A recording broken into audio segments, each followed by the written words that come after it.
आज हम आपको भारत के ही नहीं दुनिया के सबसे महान बिजनेसमैन सिर रतन टाटा की कहानी, एक प्रेरणादायक यात्रा। सिर रतन टाटा भारतीय उद्योग जगत के एक महान नेता और दुनिया भर में मशहूर व्यापारी हैं। वे भारतीय टाटा समूह के पूर्व चेयरमैन और वर्तमान में इसके संरक्षक हैं। उनकी जीवन यात्रा संघर्ष, समर्पण और अपार कार्यक्षमता की मिसाल है। सिर रतन टाटा का जीवन न केवल भारतीय व्यापार जगत के लिए बल्कि पूरी दुनिया के लिए प्रेरणा का स्रोत है। प्रारंभिक जीवन। सिर रतन टाटा का जन्म 28 दिसंबर 1937 को मुंबई में हुआ था। वे जमशेदजी टाटा के परिवार से आते हैं, जो भारतीय उद्योग के पितामह माने जाते हैं।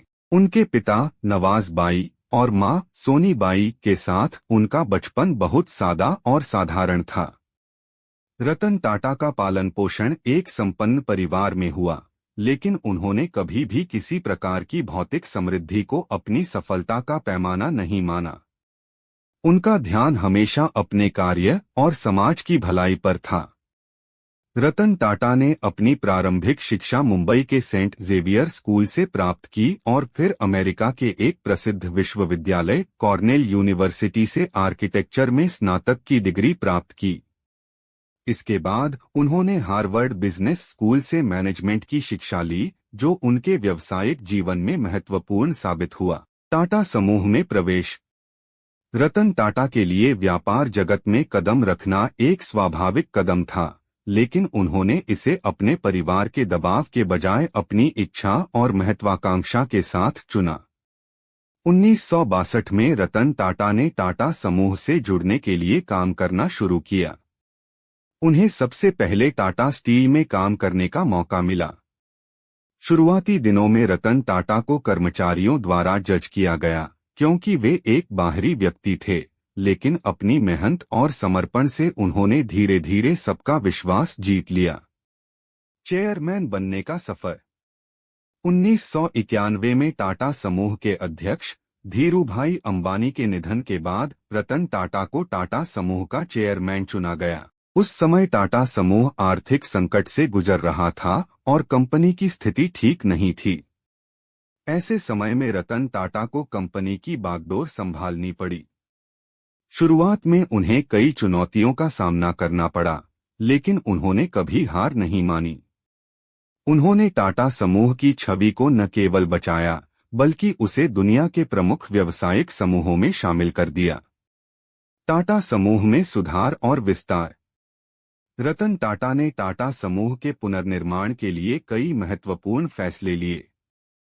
सबसे पहले उन्होंने कंपनी के अंदरूनी ढांचे को मजबूत किया और उसे वैश्विक स्तर पर प्रतिस्पर्धी बनाने के लिए विभिन्न सुधार लागू किए। इसके अलावा उन्होंने कई बड़े व्यापारों में निवेश किए और कंपनी के विस्तार के लिए कई रणनीतियां अपनाईं। एक टाटा मोटर्स और नैनो कार। 2003 में रतन टाटा ने टाटा मोटर्स के तहत एक नई कार की योजना बनाई, जिसे नैनो के नाम से जाना गया।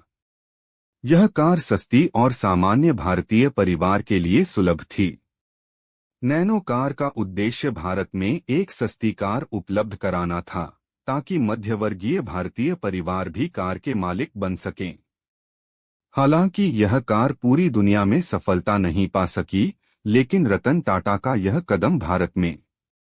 रतन टाटा के नेतृत्व में टाटा समूह ने अपने ब्रांड को वैश्विक स्तर पर फैलाया। टाटा टी टीटली ने ब्रिटेन के चाय ब्रांड पोट्स को खरीदा और टाटा की चाय को दुनिया भर में एक पहचान दिलाई। टाटा मोटर्स के तहत टाटा समूह ने और लैंड रोवर जैसी अंतर्राष्ट्रीय ऑटोमोबाइल कंपनियों को भी अधिग्रहित किया। सामाजिक कार्य और दान।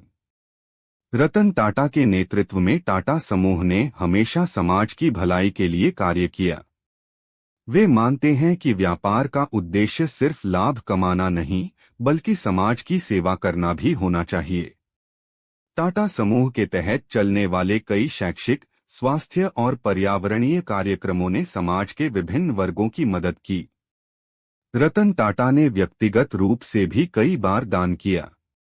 उन्होंने लाखों डॉलर का योगदान समाज के विभिन्न क्षेत्रों में किया, जैसे शिक्षा, स्वास्थ्य और आपदा राहत कार्यों में। उनका विश्वास है कि एक अच्छा व्यवसाय केवल पैसे के लिए नहीं चलता, बल्कि समाज के लिए भी उसे कुछ करना चाहिए।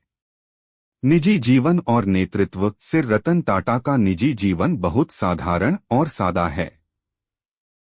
वे निजी तौर पर बहुत ही मिलनसार और संयमित व्यक्ति हैं। वे कभी भी किसी प्रकार के सार्वजनिक विवादों में शामिल नहीं होते और हमेशा अपना ध्यान अपने काम पर केंद्रित करते हैं।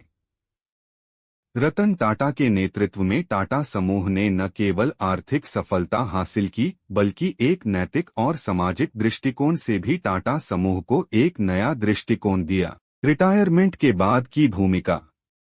2000 में रतन टाटा ने आधिकारिक रूप से टाटा समूह के चेयरमैन पद से रिटायर होने की घोषणा की। हालांकि वे अब भी टाटा समूह के संरक्षक के रूप में अपनी भूमिका निभा रहे हैं और विभिन्न सामाजिक मुद्दों पर काम कर रहे हैं। उनका विश्वास है कि जब तक वे सक्षम हैं, तब तक उन्हें समाज के लिए काम करते रहना चाहिए।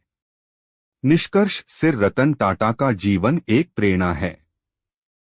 उन्होंने दिखाया कि एक सफल व्यवसायी केवल अपने लाभ के लिए नहीं काम करता, बल्कि वह समाज के प्रति अपनी जिम्मेदारी भी निभाता है। उनके नेतृत्व में टाटा समूह न केवल भारत में बल्कि पूरी दुनिया में एक मजबूत पहचान बना चुका है। रतन टाटा की कहानी यह सिखाती है कि सफलता कड़ी मेहनत, नैतिकता और समाज की भलाई में विश्वास रखने से प्राप्त होती है।